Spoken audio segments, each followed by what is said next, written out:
August 25th, 1994.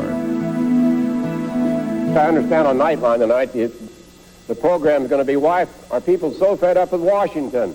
Here's example number one. A day of politics with winners. Ordinary Americans all across our country ought to take heart today. And losers. New pork here, old pork there, here pork, there pork, everywhere pork, pork. But also some genuine dignity. It's very, very hard to cast a vote in the Senate, which puts you at odds, particularly when it's viewed as being such a big deal. And grace. And I said, Jack, we've fished together, we've been in each other's homes. I said, this is just very disappointing. Tonight, American cynicism and the game of politics.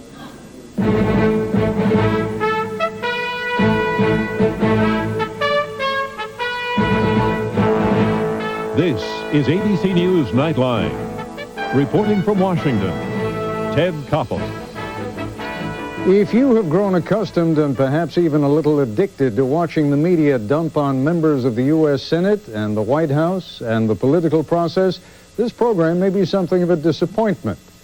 It is our job as reporters to view the process with a cynical eye, but it's also our obligation to be fair. And in fairness, there are a great many men and women on Capitol Hill and within the executive branch of government struggling to the point of exhaustion to be effective public servants. Watching them grapple with a complex piece of legislation like the crime bill is the political equivalent of observing that fraction of an iceberg that is visible above the waterline. It does not take into account the civil discussion and debate that takes place behind closed doors. It does not measure the impact of political action committees and pressure groups.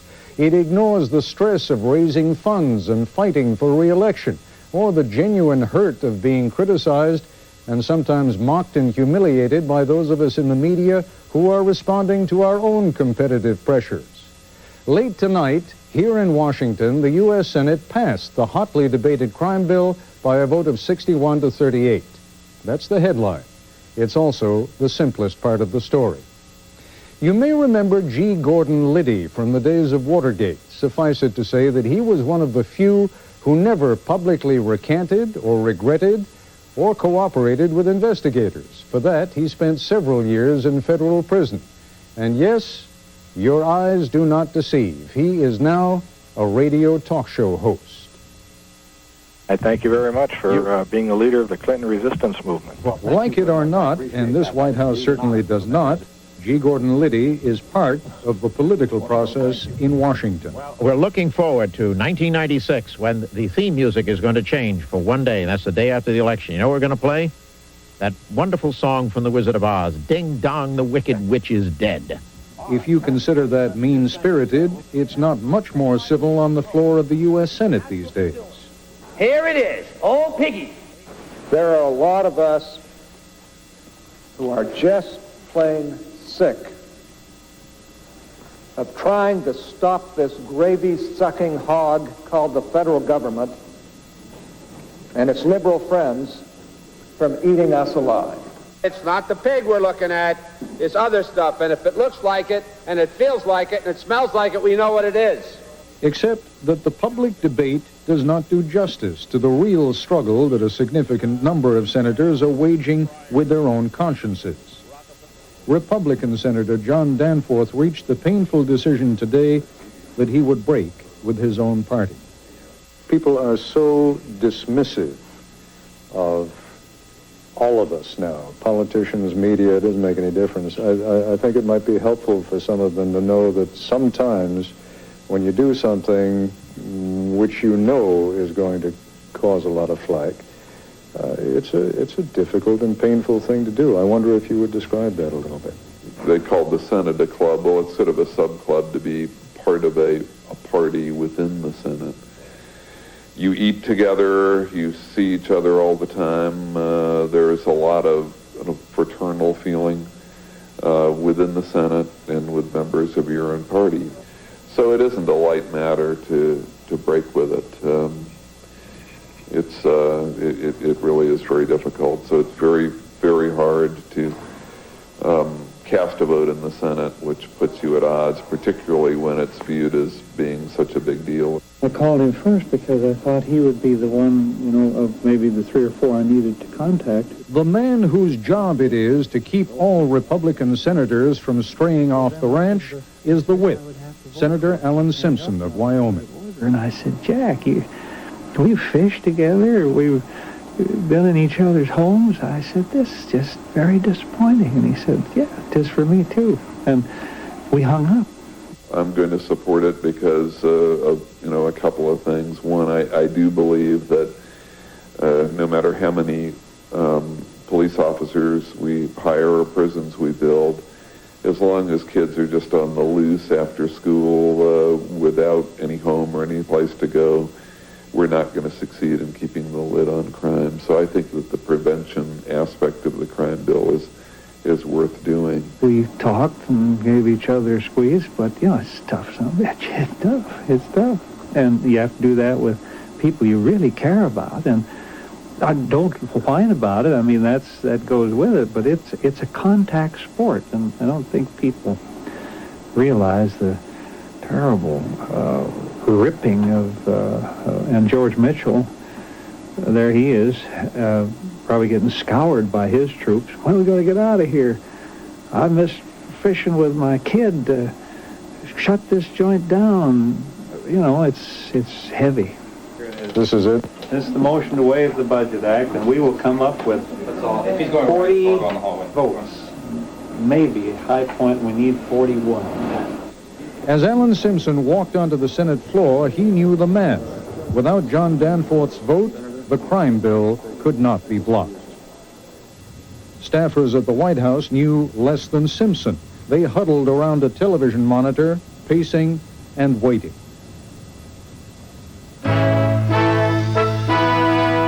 This is ABC News Nightline, brought to you by the all-new Ford Windstar. Mr. Breaux, aye. Mr. Graham of Texas, no. Mr. Boren, aye.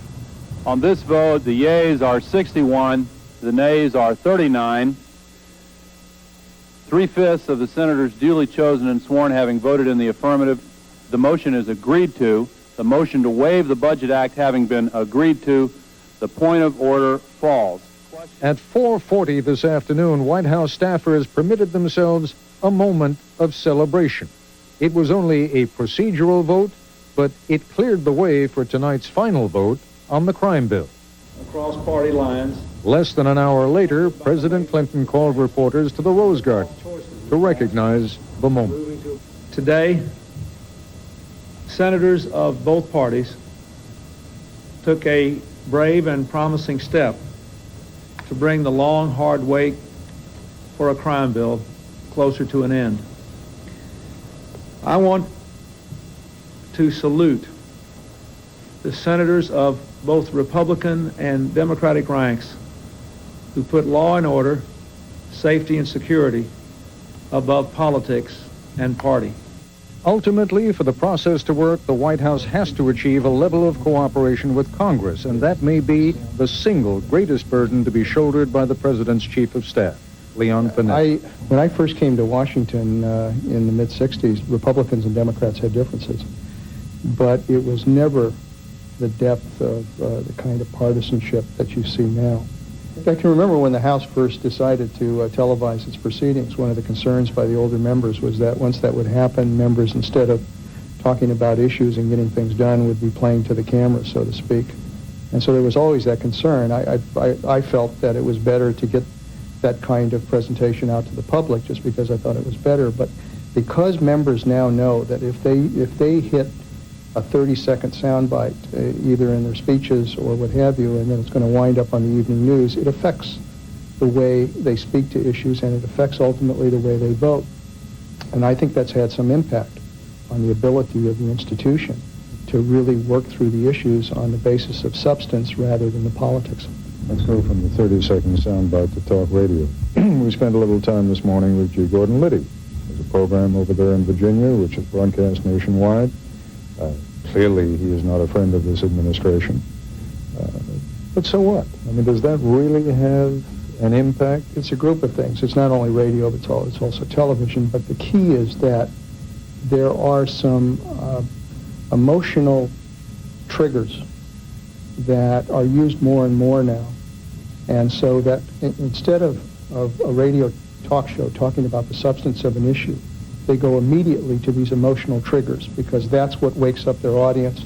That's how they get attention. That's how they get people screaming back at them on the radio. That's what makes their show. Clinton is leading our country down the garden path, and a lot of people are not aware of what he is really trying to do. I think you're quite correct on that and a whole other a host of other things. Everybody else except Fidel Castro and Hillary and Bill Clinton understand Marxism doesn't work, but their brains are set in an arrested development stage from the 1960s. These people are 60s residue. When you talk about government, you talk about taxes, you reduce everything to kind of emotional hit pieces that strike at people and before they've even begun to think about what is really in this legislation. It used to be if they were dissatisfied with Congress, they could go to the administration. If they were dissatisfied with the administration, they could at least go to Congress. Now the people say, there's no place for us to go. They're all, bad. Within a little while, these talk shows will run their course in that they will be known for what they are and what they're not. And we will not react. We politicians react. We get 1,000 phone calls from a Rush Limbaugh station. Well, geez, it must be the world thinks this. Or we get 100 calls from the National Women's Organizations, or 1,000 calls. My gosh, this must mean all women in America. It's suddenly reduced to the lowest common denominator trigger that gets people worked up, angry, mad, fulfills all of their concerns about the fact that government can't be trusted in any way. And when you reduce it to that level, you can't cut through that. It's very tough to cut through that debate in an honest way when people are angry and they're mad and they're reacting to somebody telling them the worst thing you ever suspected about Washington is happening and you ought to be mad about it. And what's the impact of that? How does that translate into reality? How does that translate into getting legislation passed or not being able to pass it? Well, what immediately happens is that members, instead of honestly considering the substance of legislation and trying to work with it, they are immediately impacted in their constituencies. They're immediately impacted in their offices by people who are mad, angry, screaming at them, and suddenly, before they're even willing to consider an issue. I mean, for example, a good example of that is on the health care legislation, the whole issue of whether or not you would have employers participate in providing health care. Well, almost everybody's plan now, if you take a private plan on insurance, the employer participates. But suddenly, when people are saying, we don't want a mandate on employers in this country, we don't want a mandate, and suddenly mandate becomes the trigger issue. A member will say, we'll hear his local Rotary Club, will go to his constituency and have town hall meetings in which people are saying, whatever you do, don't have a mandate. And suddenly he comes back here and says, I can't vote for any mandate. Somebody says, well, wait a minute, do you understand what a mandate is? Mandate means that the employer and the employee share in the responsibility of providing health care. And he says, is that what that means? I didn't know that. That makes sense. But you're saying it's too late? It's too late, because that person is already committed to vote against it, and the result is that you can't get it, you can't make it happen. There is no particular point in bemoaning the fact that the media and the politicians who appear on the media reduce complex issues to their lowest common denominator. It is these days an unavoidable fact of life. Why it happens and how it works when we come back. Part of this political process that we all deride is what emerges when our legislators try to communicate. They are obliged most of the time to display party loyalty. That's one imperative. They are trying to reach as many of their constituents as possible. That's another. So they appear on programs like this one and try to accommodate our needs as well. That means relatively short and snappy and sometimes even slightly silly dialogue, like this exchange earlier this week between Senators Biden and Simpson. These two, Alan. Joe, you and I have been together too long. All you did, you and I were there in the conference committee, and we saw what happened. Right. The conferees, the Democrat conferees of the House got every one of their little projects. Schumer got his, Conyers got his. Oh, well, Joe, I can count. They're right there in front of me. I'll just read them right out for you. No, please don't. I can't stand it. Don't. If the public had a genuine understanding of how much anguish sometimes exists up here, I think they'd be a little more tolerant of what they see happening on the surface, which is people yelling at each other. I mean, for example, the other day, you and I were talking after the program when you were on Nightline. You and Joe Biden were yelling at each other, if you'll pardon me for saying so, like a couple of school kids. And then afterwards, I was just sort of blown away by how decent you were about him. All of us here, it's something, I can testify as for myself, every one of us here has been through a very painful public experience, which is not something led in the quiet of your home in Dubuque or Cheyenne, where you've had the skin just ripped right off of you. I've had that. And one of us here, not one of us, Democrat or Republican, so there's a special bond that you can never break. Whether even if you've been furious at a guy. I got home after your program, by the way, and my wife Jill said to me, Joe, you were really good, but you guys sounded like, you started bickering. And I said, well, there's only 7 minutes, and he said something wasn't true, or I did not deliberately, but that I disagreed with, and so on. And she looked at me, and I knew she was right. I knew she was dead right. Is it different? I mean, you've been in this game for a long time. Is it different than it was 20 years ago? Well, it is. Everything we do is, how will that appear to the media? And somebody, I think it was Bill Ford, who I don't vote with half the time, but I enjoy him. He said, I think some guy would self-immolate himself around this place if he could get reelected. And I think there's a lot of truth to that. I think that we've gotten in a position now where the Democratic Party has tended to gravitate to the left, the Republican Party to the right. The president ran as a centrist and didn't turn out to be one.